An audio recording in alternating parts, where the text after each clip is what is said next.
Growing up, I never really played much of Nintendo anything. It was mostly due to influence from either my brother or because of the behavior from a certain friend who shall remain nameless, but let's just say he was a big time Nintendo fanboy. So because of that, I had a bit of a bias towards Nintendo and I would avoid all of their properties. However, as I grew up, I realized this kind of thinking was a little bit out of place. This kind of thinking was kind of dumb, and I shouldn't really hold a grudge against Nintendo for the actions of one person. So in the summer of '99, I decided to get myself a Game Boy Color, and along with it, my very first Nintendo game ever, Legend of Zelda DX Link's Awakening.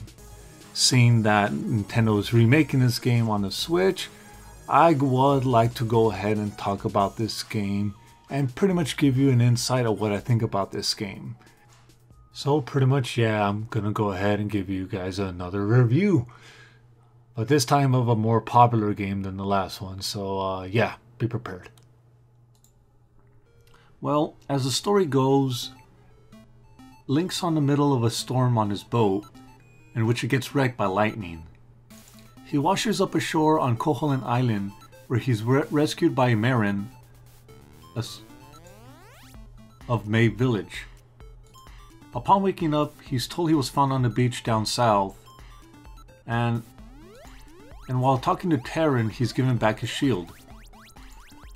Upon heading back to the beach, you find your sword, and before getting it, you're told by an owl that in order to leave the island, he has to wake up the windfish. And in order to do so, you gotta collect all 8 instruments from the nightmares. And thus, your journey begins. Link's Awakening, despite being on a portal, has a lot of places to explore and things to do.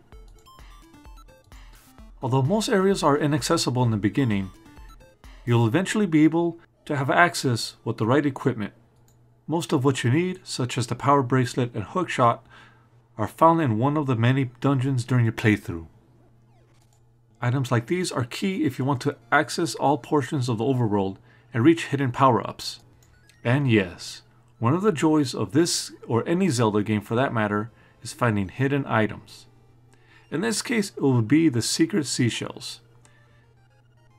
These seashells are scattered all over the island, in bushes, underneath pots, buried near statues, under rocks, and in chests. Once you collect them all, head over to the Seashell Mansion for a sword upgrade.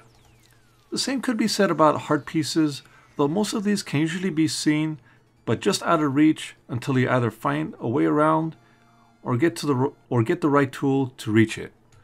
Now with a game like Link's Awakening, getting lost or stuck will definitely happen, especially for first-time players.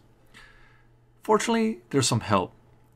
There are telephone booths around Koholint Island where you can call Ulrira, an old man who knows everything about the place, and he'll clue you in on someone or somewhere, directing you on where you have to go next.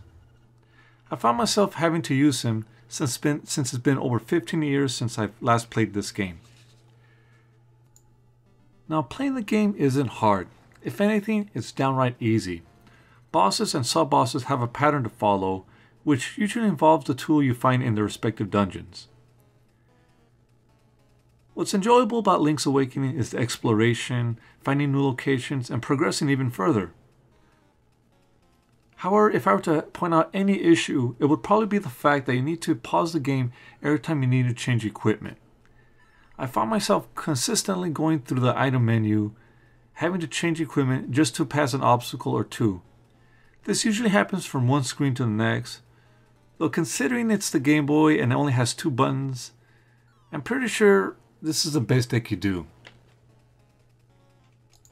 Graphics are pretty top-notch, one of the best I've ever seen on any Game Boy Color game. There's enough detail to discern from one thing to the next. Color does seem to be a little bit limited though. However, I suspect it's because it was made to be compatible with both the Game Boy and Game Boy Color systems. Music and sound are actually pretty good, though it's all 8-bit. None of it's off-putting or maybe it's probably because it's the first rendition of the Zelda theme I've ever heard. Regardless, I think it's pretty awesome. With a nice story, a lot of action, and a lot of things to find, I give Legend of Zelda DX an A. This game has a lot to offer, especially for a portable, and I definitely recommend it to any Zelda fan. You could pick this game up on the Game Boy Color, or you could play the original on a black and white Game Boy. However, if you're having trouble finding the cartridge, you can easily download this on your 3DS via eShop. And I do definitely recommend this game. You gotta give it a try. Oh, and before I forget, this game is also compatible with the Game Boy printer, so if by any chance you get your picture taken by the rat dude, you can actually print out those pictures on the Game Boy printer, which I think was pretty neat. Anyway, this was Knockout21. Please comment, rate, and subscribe. And like always, have a good one. Take care, you guys.